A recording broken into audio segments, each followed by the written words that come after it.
Hi mga mi, ako pala si Mami Ginesa. Tatlo yung anak. Puro, puro mga girls. Tapos ang lalambing. Makulit rin. Lalong-lalo na yung pangalawa kong anak. Sobrang kulit, pero malambing siya.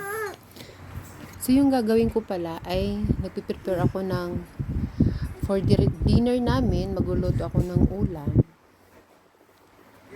Yun yung gagawin. Inayos ko muna yung aking lulutuin.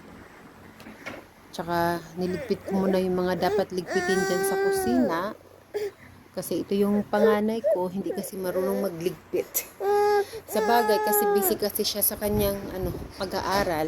Siya lang kasi yung katuwang ko sa pagliligpit ng bahay. Kasi yung asawa ko, busy din kasi siya sa trabaho. 6 o'clock na siya umuwi. Minsan 7, ganyan. So, wala talaga. Yung kami lang talaga ng kapatid, ng anak ko.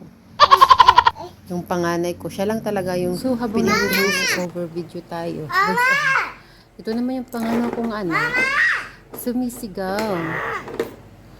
Ay, naku.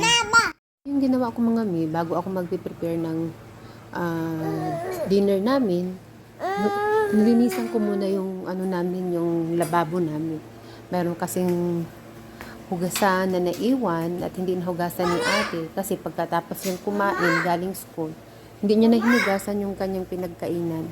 So hinugasan ko muna, and then pati yung mga feeding bottle ng anak ko hinugasan ko rin kasi hindi ko siya naasikaso sa umaga kasi ito naman kasi yung anak ko lagi ko siyang karga at binabantayan, ayaw naman niya magpalapag. So ito nga natapos din yung pagluluto ko. Nagtry ako magluto ng Bicol Express. Tsaka yung beans na nilagyan ko ng sauce.